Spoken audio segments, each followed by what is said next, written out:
go listen to people. Like, just ask some questions and just listen. Don't give advice. Don't try to solution. Just listen to what they're telling you about their day-to-day lives. Be curious about how things go for them, and then sit in the ick of that for a while. Welcome to Vibecast, the podcast that dives deep into the heartbeat of workplace culture. I'm your host, Kristi. Join me in conversations with extraordinary leaders as we unravel their experiences, both positive and negative, that have impacted workplace culture. This podcast is more than storytelling. It's about actionable insights. Are you ready to transform the vibe at your workplace? Let's go. Today, I had the pleasure of doing another duo episode with the founder and co-owner of Doris Research, Julka and Meghan Tooman. Sam is the founder with a background in commercial interior design and qualitative research, and Meghan is the VP and co-owner with a background in statistics and quantitative research. They are truly yin and yang, and their company, Doris, is a team of human ecologists. They use organizations' data to draw connections between your people's daily behaviors and your organization's performance. Then they help you figure out how to drive positive change.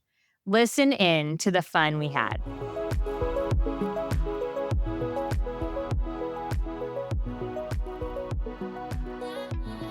All right, gals. Well, I am so excited to have you guys on, Meghan and Sam. I would just love for each of you to kind of introduce yourself to some degree of like who you are and what you do at Doris, because I think that's really important for people to understand before they start listening to our conversation. So if you don't mind, go for it. Sam, you want to go first? I was going to tell you, take it away, Meghan. Well, if that doesn't tell us something, I don't know what does. That's right. Oh my gosh. You go. You go. You want me to go? Okay. Hi, I'm Meghan. I work at Doris as the vice president and co-owner. My background is in statistics. So I'm the quant part of this little yin and yang that you'll get to know here. So I love numbers, and I love bringing insights from those to help organizations. So I was telling somebody recently, I was at a leadership conference, and it's like, Doris is really the externalization of my values. So I love data and I love making an impact. And that's really what our organization does. And so kind of cool to be able to talk about it and work here. Yeah. Yeah. Externalization of your values. So you're like living in your purpose. So cool. That is cool. Sam, what about you? Darn, that's awesome.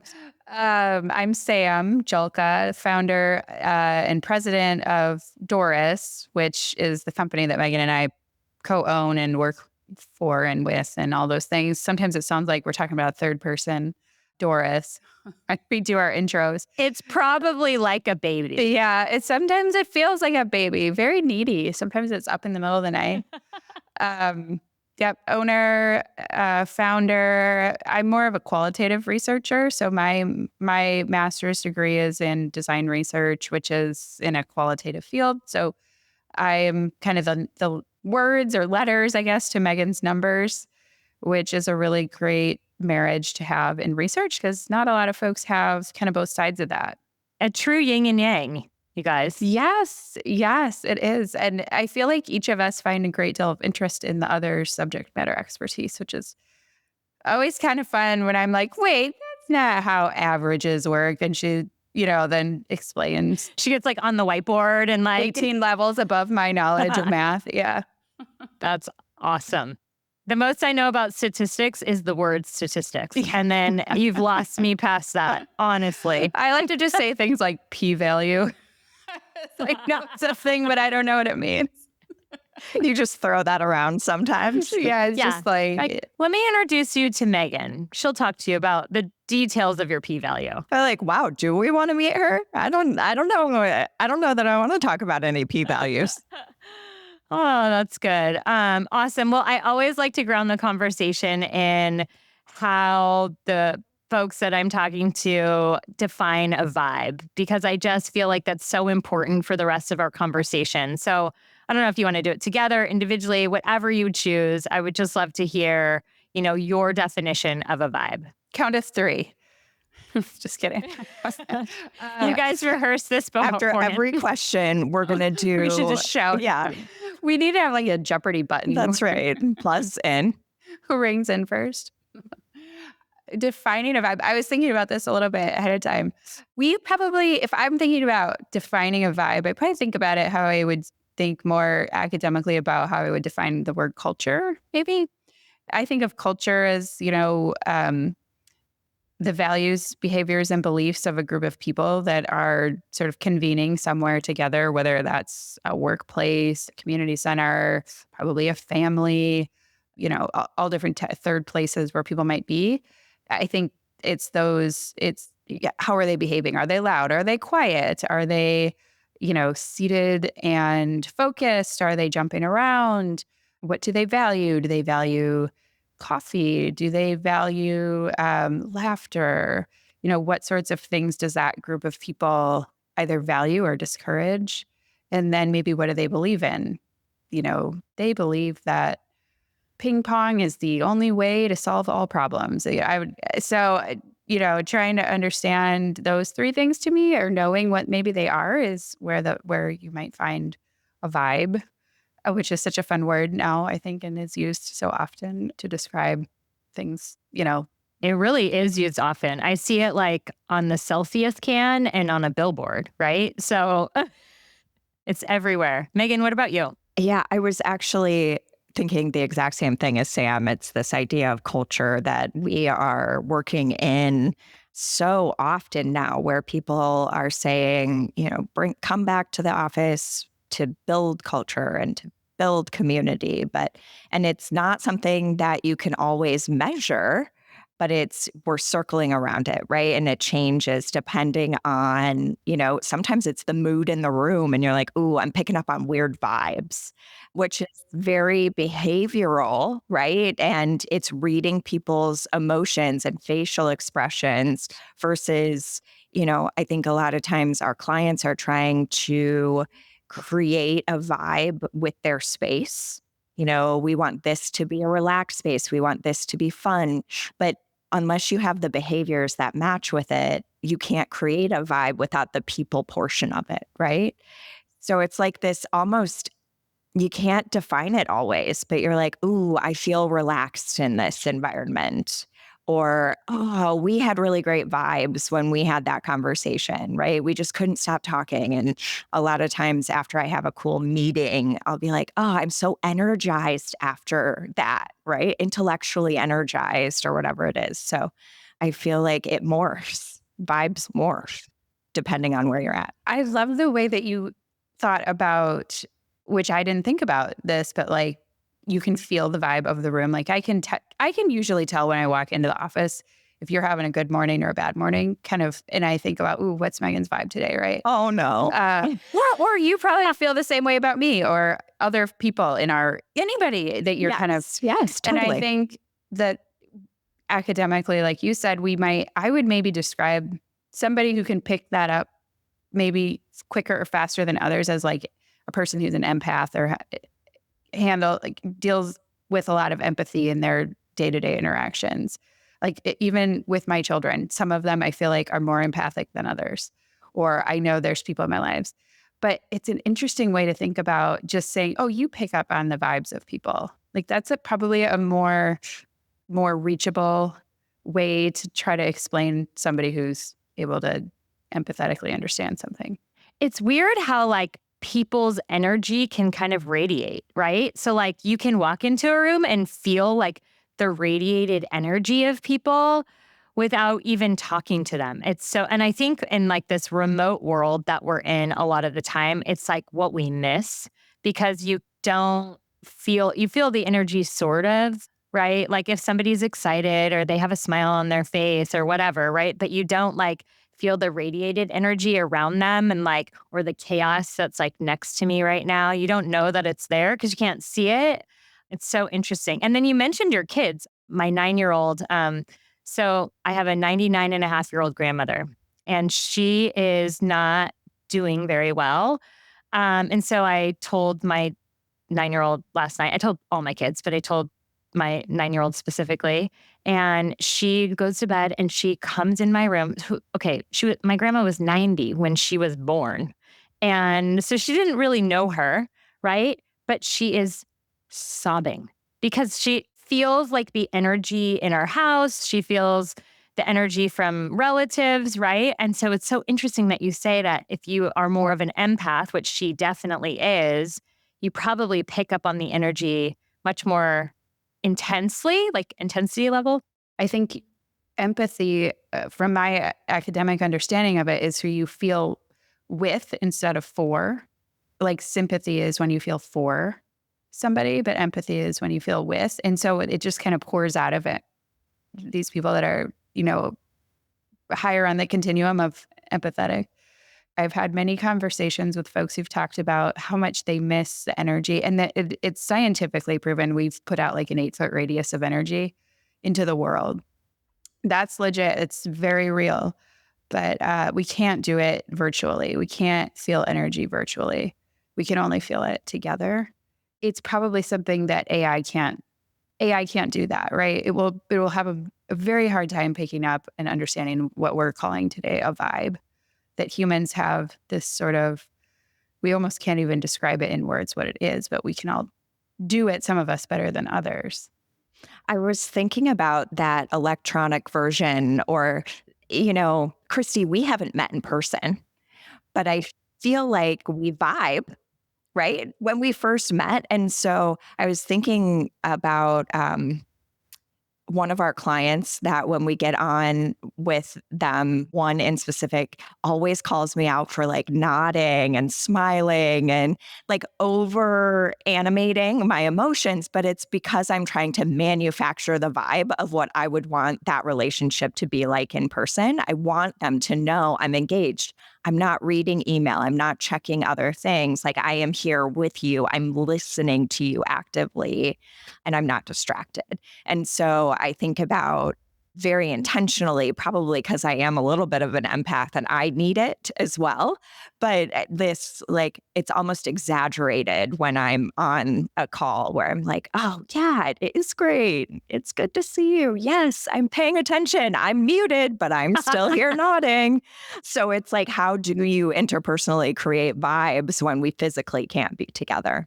If you have the secret sauce, I feel like it's what every single one of my clients is asking, right? It's just what does that look like? And I think, we talked a little bit, or you mentioned a little bit, like it's something AI can't create. And you're totally right. It's like we have to be together, and then AI can be an assistant or a tool that helps us learn or tell us behaviors that are helpful maybe. Or, you know what I mean? Like it's another tool in the toolbox versus the thing that we go to first. Because the leaders need to have certain behaviors in order to drive the vibe, but you have to be together first. So you have to have these good leaders that are then together that radiate this energy. That it's like so dynamic and complicated.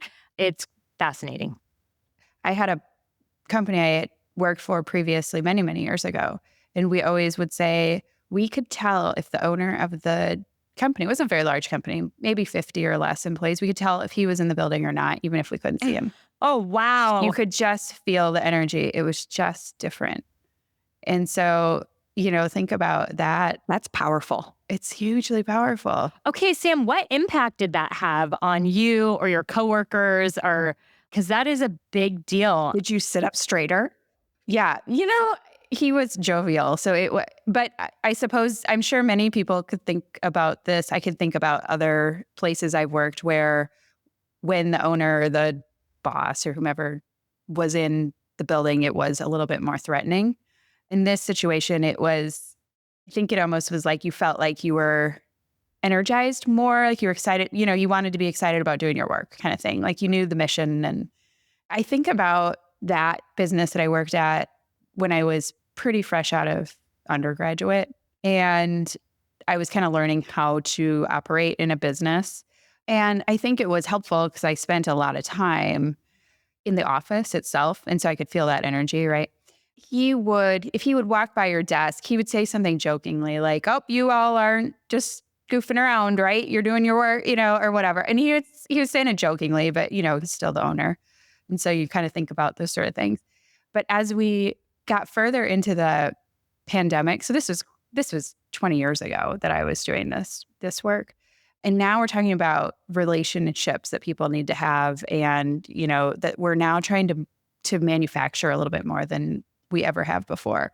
Well, what I was taught when I was younger and, immediately out of undergrad was like, kind of don't goof around at work and do your work 8 to 5 and get it done, But like, you couldn't help it. You were still talking to people and goofing around a little bit. But those things are what we've sort of missed. That vibe is what we sort of miss now because we're not all collectively together.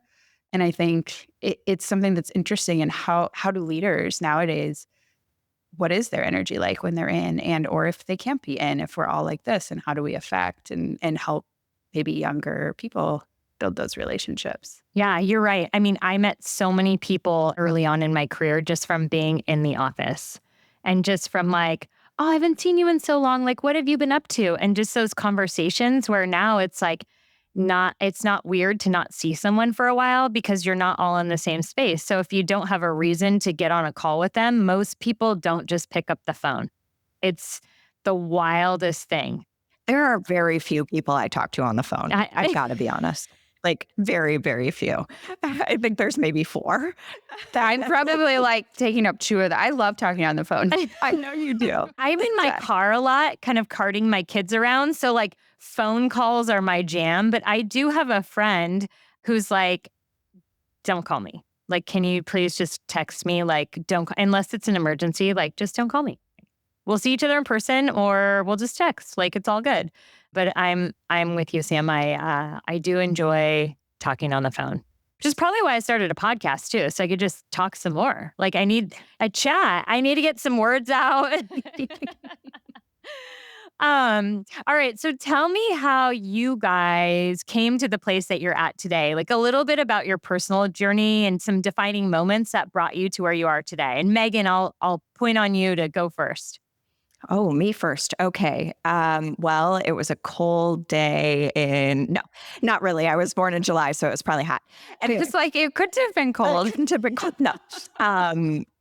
No. So as I said, my background is in statistics. I graduated from Purdue University with my master's in statistics. And after graduating, I started teaching at the higher ed level. So I was teaching undergraduate students introductory statistics. And I did that for about 8 years. All the while I was consulting. So I was taking on sort of odd jobs of analyses and interpretation for different types of clients. And Doris was one of my clients.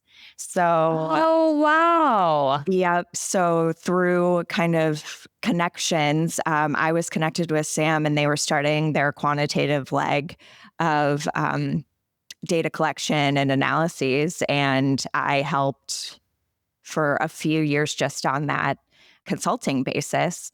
And then a couple years in, Sam asks for a meeting and she's like, okay, I need a student. I know you teach statistics. Here are all the qualities I need in that student. And I said, okay, let me think about it. I'll come back to you.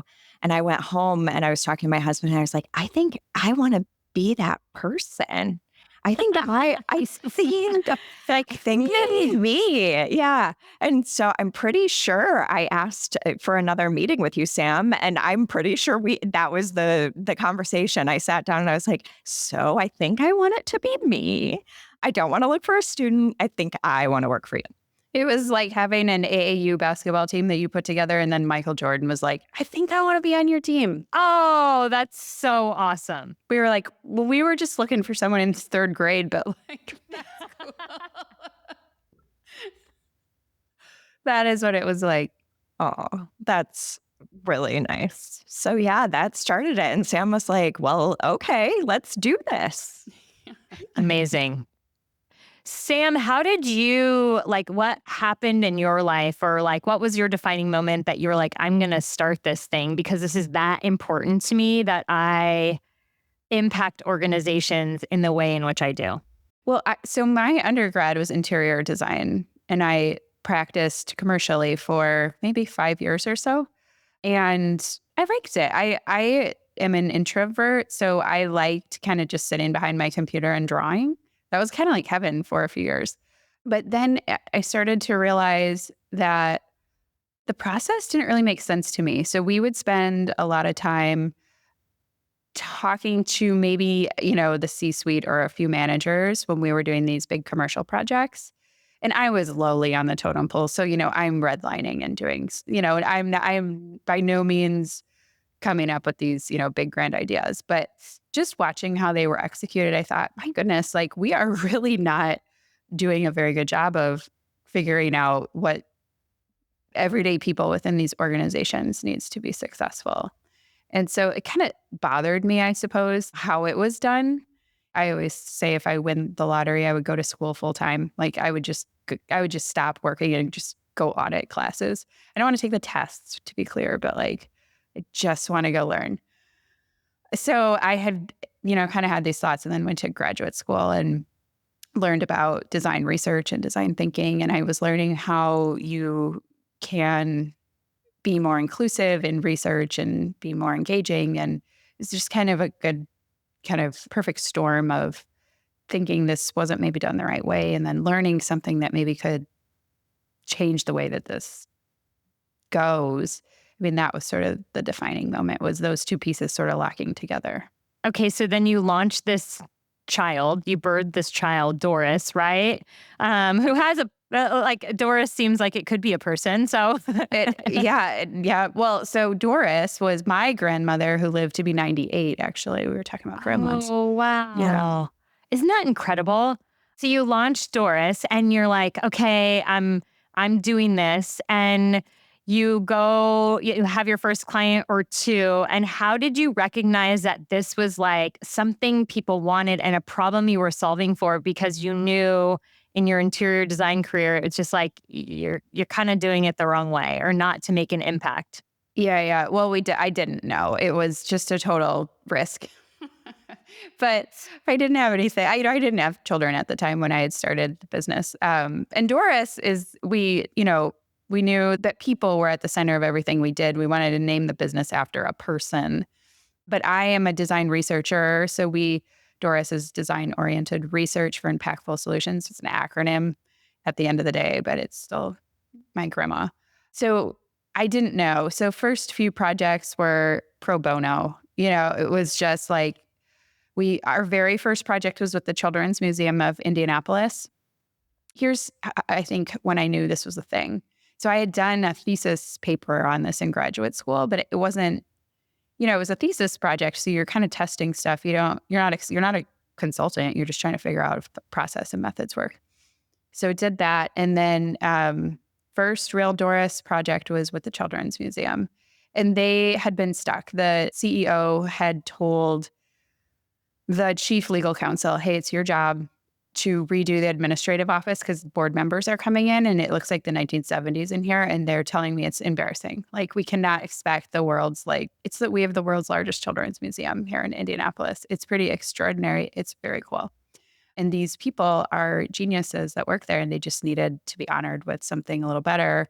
But in museums, back of house is secondary to, everything, because they pour all of their money into the experience for the guests. So this the chief legal counsel is the sweetest human. Him and I are still very good friends to this day. And he just couldn't figure out, he's like, Sam, I don't know what to do. Like, everyone wants something different. I don't want to buy stuff because it could be wrong. And then that's a waste of money, And so he was stuck, and he's like, I have been tasked to do this for the last 3 years. And this year I got the ultimatum that I have to do something. Like, I've got 1 year. And so I was new enough and got introduced, and I said, okay, well, I'll help. And so went in and we interviewed everyone in the administrative. It was like 40 people or so. Did a bunch of ethnographic observations, prototyped all these crazy things for these people. And at the end of the day, he was like, this is amazing. Like, I can now make a very clear decision about what to do. And this was now 14 or 13 years ago. But they updated. Everyone was happy. They all had their voice heard.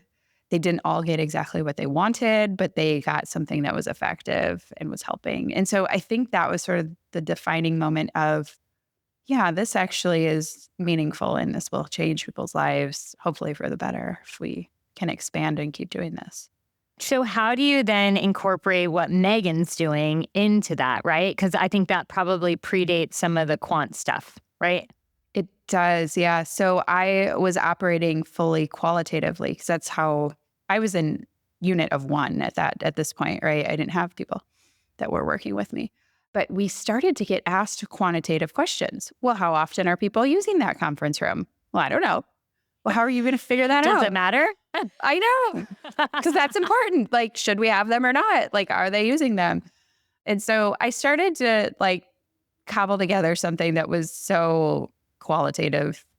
It was like you could tell a qualitative person put together a math problem, And I think Meghan probably, if she could have tapped us on the head when she saw this, at first and said, "That's cute, you guys, nice job." It wasn't good, but that's how she started to come in because we started to get asked to do quantitative stuff that we had no ability to do. So we had to I went to my network and I knew a guy that was a math professor. And I said, I am over my head. I need help. What do I do? Okay. And then Meghan comes into the picture. And then talk to me, Meghan, about how what you do has this significant impact on organizations that you guys work with. And what is maybe there's something that's you feel is the most important thing that you look at, or something that people might often miss, right? Or think that's unimportant, but as you roll things out and you guys put together your research becomes almost like a pillar of what they have to lean on in order to make a difference within their organization.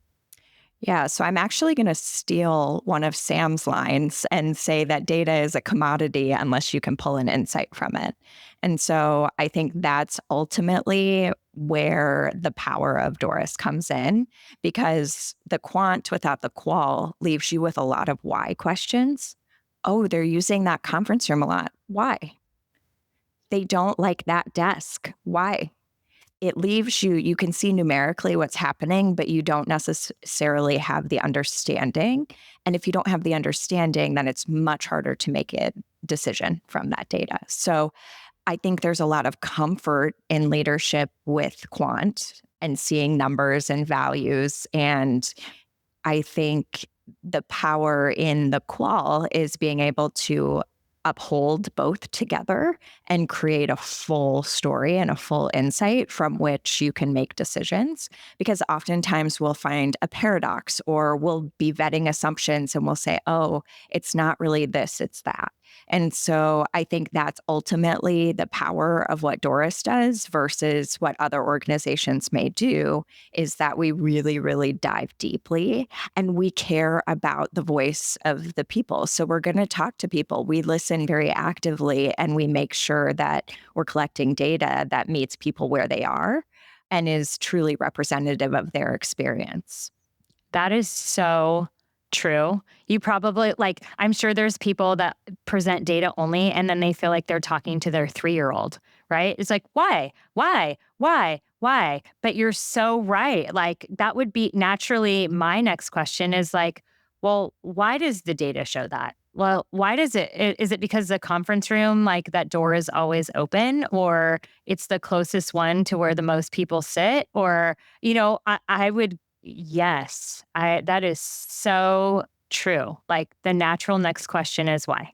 It is. And so often two people could look at the same graph or the same image and they pull two different insights from it, right? But if we have holistic data and well-rounded data, then it brings everybody to the same page. So we're reading from less assumptions. Yeah, less assumptions. And now we can have really nuanced conversations, but we're starting from the same baseline. It doesn't mean that there aren't feelings and lobbying and, perspectives and experiences, but at least we're sort of baseline at the same place. Well, you're like bringing in the data, right? And then bringing a component of like emotional intelligence into it so that it has a feeling. Like the data then has like a heartbeat. We're giving the data a vibe. Yeah, The you're data giving has the a data vibe. a heartbeat, an energy. gosh. You guys, this is amazing. I love what you're doing. So could you tell me maybe, and you don't have to give the company name or anything, but like a specific project that you did that like a turnaround situation or even like a leadership turnaround situation that you impacted through the work that you do and the physical environment that you created? From a leadership standpoint, so what we do, and people listening are going to be like, what is this group? Like, we're very emergent. If we haven't found you, you're probably not going to find us, like, because you're not looking for us, right?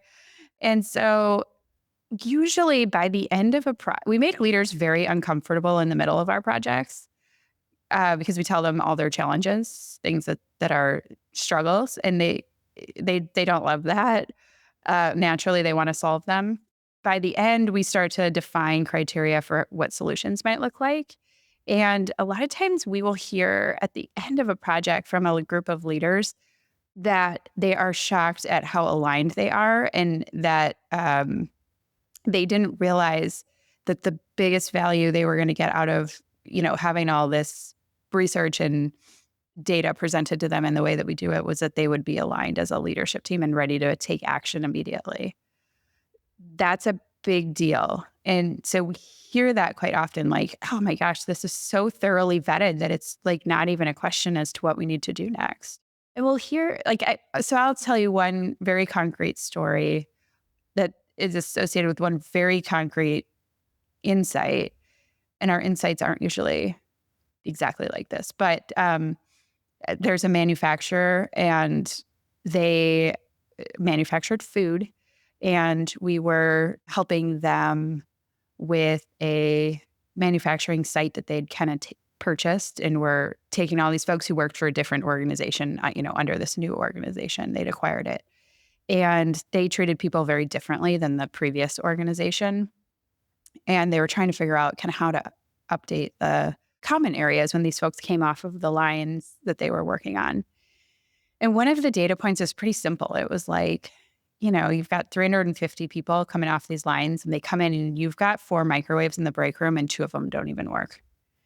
And it's like, just so you know, and this is the cascade effect of what that looks like. And the guy that I want to say he was what do they call him? Like the person who runs the most important person at the manufacturing site. They probably have an important title that I can't think of right now. He just got up and left the meeting, and they were like, where are you going? He's like, I'm going to Walmart right now to buy microwaves. Like, I'm going to buy 10. And he's like, this is ridiculous. And all the leaders were like, yeah. And there's no way we knew that. And there's no way people should, and it's like, you kind of see some of these things happen. And that one's very simple, but there are much bigger things like that happen where they're so aligned and ready to take action on something. They don't even almost have to discuss it.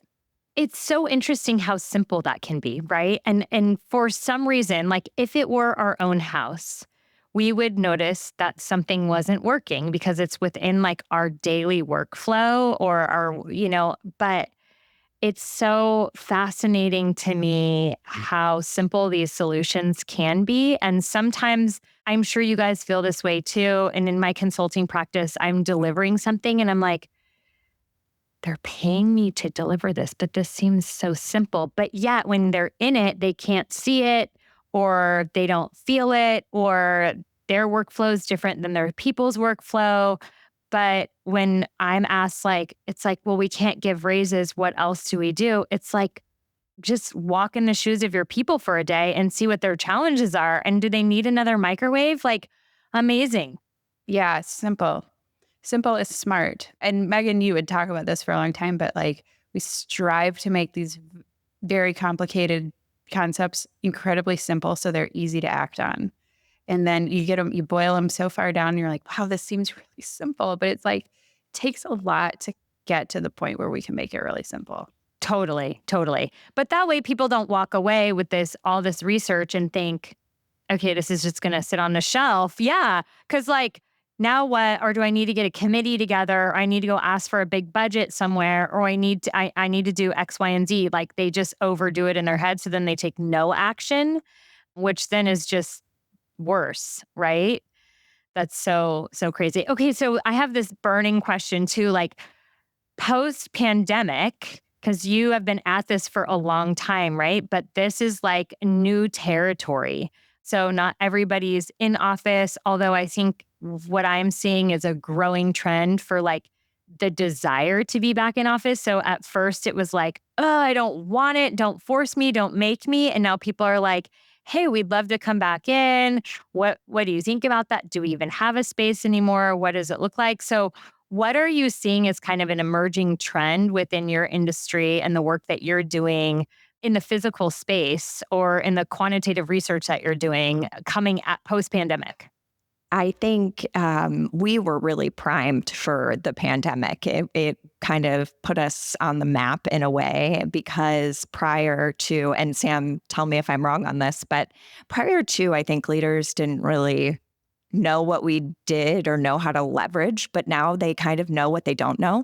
And so everybody is kind of jostling with the idea of, do I mandate a return to office? We want to bring the culture back. Is there a generational difference? Collaboration. We're hearing all of productivity. We're hearing all of these kind of words being thrown around. And so it kind of has created an atmosphere that's ripe for Doris, because that's where we can help, leaders really understand what does it mean and parse apart that big ball of twine. And so I think a couple of things that we have been talking about now, probably for over a year, is really vetting assumptions that we're making. A lot of people like to talk about generational differences. And so we do a lot of talking about how there's math word, there's a correlation between age and job level at an organization. And so generally speaking, as you move up in an organization, you're seeing older people, different generation. And because of that, it's confounded with the type of work you do. And so when you're higher in an organization, you're looking more high level strategy, operational, organizational functionality and productivity, versus as you move down, you're the ladder, right? You're moving into more independent individual work, which has very different needs and very different metrics from which we're measured upon. And so what people are going to do is they're going to leverage their environment so that they can achieve their goals, right? So it's sort of like that article you were just talking about, where if we are all on the same page as defining what success looks like, then we can move in the same direction. But oftentimes we're using the same word to mean two different things. So we often talk about big something versus little something. So for example, big P productivity versus little p productivity. Little p productivity is what a lot of people are talking about, checking tasks off your task list. I'm super productive from home because I can get all my stuff done and I'm not interrupted. When leaders are talking about productivity, generally speaking, they're talking about organizational productivity, making sure we're moving forward, we're increasing our profit, we're, more clients, more revenue, more innovation, whatever it may be that the big P metrics are. And so when we're having conversations about productivity, but they mean two very different things, then we're miscommunicating, right? And we're leveraging our environment, our decisions to maximize two very different activities. So it's that sort of thing, but over and over again that we're finding. And it's been highlighted by work from home, right? Like it's never been so probably highlighted as it has been post-pandemic. Yeah. Now, why is that? Is it just because people aren't like seeing, like they're hearing it, but they're not seeing action behind it? Like what drives that disparity because of the pandemic? I would be very curious your response to this, Meghan, too. But the pandemic just opened an opportunity. It like forced us to do something really quickly all together Like I even think about before, in January of 2020, if somebody sent me a video call, I would have panicked. I would have been like trying to figure out how to be on it like 30 minutes early to make sure all my like tech was working, right? Because that would have just been weird. But then the pandemic forced us all, I can operate in multiple different virtual meetings, very seamlessly at this point. And so can pretty much everyone. So it provided us with this really big opportunity to think differently. And I think we immediately went pretty surface level with that. Like, okay, this means like very tactically, I can operate a laptop from anywhere in the world. I can hit my link and I know how to operate my audio. And I know I should probably turn my video on if I want to get a raise at some point, like I kind of knew that much. But I think it wasn't as intuitive to get beyond that. Now, what do we do? Like, oh, we're actually still really people. This is back to the whole vibe thing. Like, okay, yeah, we can all technically do this, but we probably need to establish some bigger, higher level frameworks around how should we do this? What else should we be doing? Just because it feels really good to sit in my pajamas all day doesn't mean I should. Like, I want to eat bacon every day for breakfast, lunch, and dinner, but I shouldn't probably. Like, there are other things I probably need to work in or whatever it might be. And I think that's where we are, 4 years into this. We're maybe just early stages having some benchmarking data to look at what's happening. But there's a lot there to still unpack, I think. Well, you bring up a really good point, right? Is like everyone was almost just given the autonomy to go do, but going big P to little p, right? The autonomy means something completely different to everyone. And what they can do with that, it means very different things, especially based on like your season of life, right? And then the level of your position. And then there's like so many inputs to what that actually means for an individual. And I think there was assumptions made that it just like everybody generally understood what it meant when that's not in fact the case whatsoever. Yeah, I'm having two thoughts at once. One is intentionality. I think pre-pandemic, we rested on our laurels and we used the fact that we were all together as sort of the easy button. And I think a lot of people would love to just hit rewind and go back and be like, oh, it was easy because I could stop by. I could see what they were doing. And so we didn't have to rely on trust and intentionality because there was an element of oversight that just inherently was happening. Now, with that gone, you have to rely on trust. I trust you to get your work done. If you don't, it's not the location, it's a behavior problem, right? So we talk a lot about don't make your office punitive, right? It shouldn't be a punishment to come into the office. You should have a vibe and a reason why. And, it's the difference in me to we, right? Our organization, if you work here for us, with us, then, here are some requirements of being here. And during the pandemic, the one thing everybody could agree upon was survival. Everybody was in survival mode. I'm going to work real hard from home so I can keep my job because I don't want us to have layoffs. It was this moment of intense pressure that swung a pendulum so far. And then what we're trying to do is bring it back, and everybody's handling that in very different ways. But I think the intentionality behind the conversations is really where we're finding the most success is, what are the organizational goals and how do you fit in? And how do we build trust? I can't tell you how many conversations I've had with leaders over the past 3 years about that's not a space issue, that's a trust issue. Yeah, because it's probably, you guys probably see it a ton where they're like, if we just make our physical space really awesome, people will want to come here. Like, why wouldn't they want to come here? Right? And you're like, well, there's a lot of reasons why they don't want to come here because you suck as a leader and they don't want to interact with you. So you can make your space really beautiful and have all the coolest furniture and all the thing, but they actually don't even want to hang out with you. So that is you're right. Like we rested on our laurels and like the ping pong table and the with snacks and the cool office space and the like, open concept. I remember when I was working in an office and they went from like high cube walls, like open concept and drop-in space and hoteling and blah, blah, blah, blah, blah. And it was like, this is cool and all, but like, it doesn't mean that I just want to be here every day, all day. Right. Crazy. Okay. So what if you could think about like the one thing that organizations or executives or people leaders can walk away from this conversation and go do next, right? So something really simple that just gets the needle moving, even if it's 1%. Because my belief is like, just move it the right way. And then the snowball effect starts to happen. What is that one thing that you guys would recommend or suggest or advise leaders to do, or organizations as a whole, besides call you and talk to you? You want me? Yeah, call it. Just call Meghan. Call Doris. The thing is that I was thinking about this earlier, and Meghan, I hope I'm not stealing my answer, your answer. But I'm going first just in case. Yeah, okay. Multiple choice. Control C, Control V.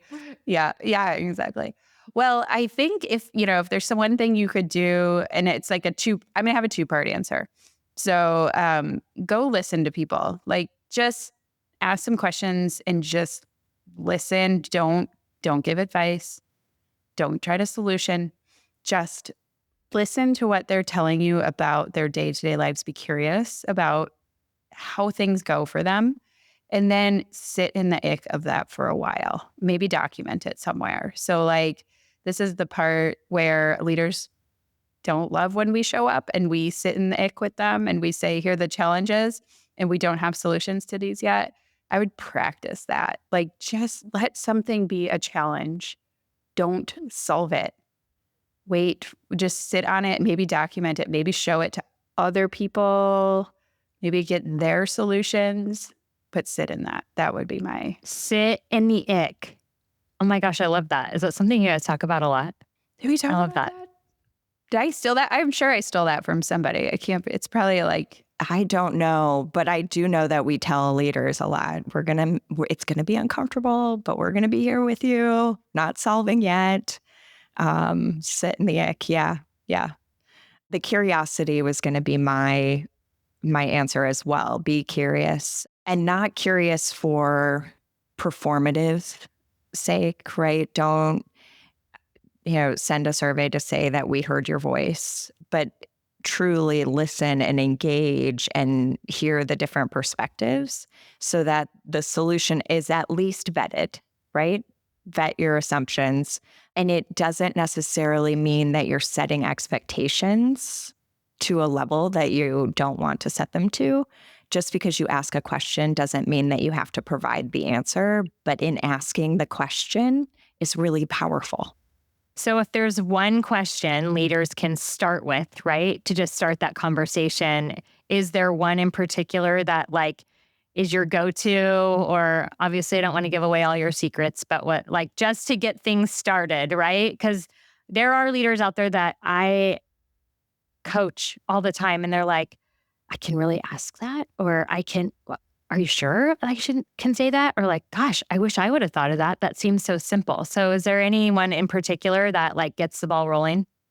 My gut says to ask them about the biggest barriers to their day.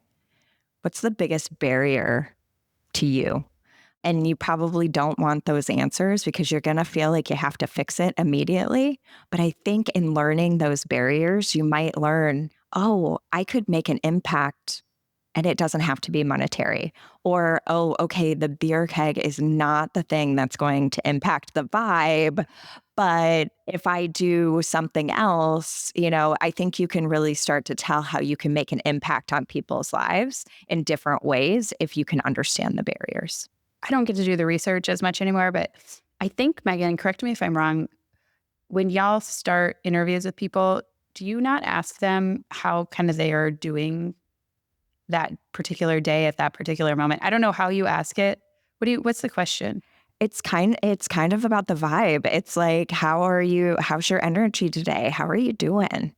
And we just let that be the foundation of the beginning of the conversation. I feel like that is so easy, but so important to maybe precede the question that Meghan just gave, because there's going to be a power imbalance there probably. And if you don't enable the person to get a little bit more relaxed and comfortable, and you just jump into asking them about their biggest barrier, they might not answer you super honestly. Yeah, that's really true, Sam. And that's awesome.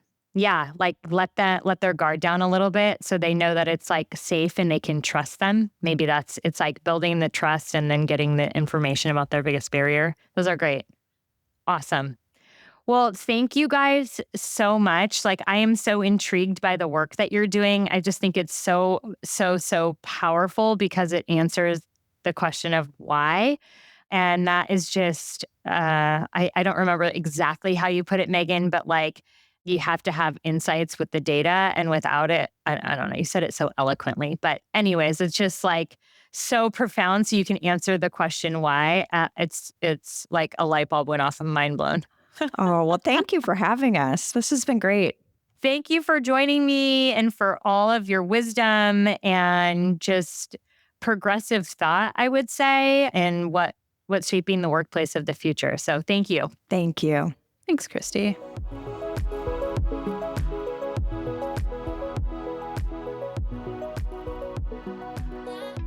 I just loved how Meghan and Sam opened up to share their personal journeys and the defining moments that led them to start enjoying Doris.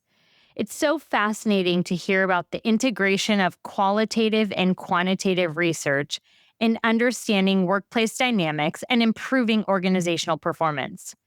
This duo is used to gain comprehensive understanding of employee experiences and behaviors. And I just loved how they emphasize the need for leaders to listen actively and be curious about their employees' challenges and perspectives, and suggest that leaders should ask questions, listen without providing immediate solutions, which is sitting in the ick, and be open to different perspectives. We had a blast, and I hope you did too. Keep vibing, my friends. If this episode inspired you and you want to see how you can take the next step to creating a better vibe within your organization, I'd love for you to download our complimentary 75 Vibes worksheet. This is a simple tool to create a habit and mindset around creating great vibes in work and life. The best part, it's simple and it works.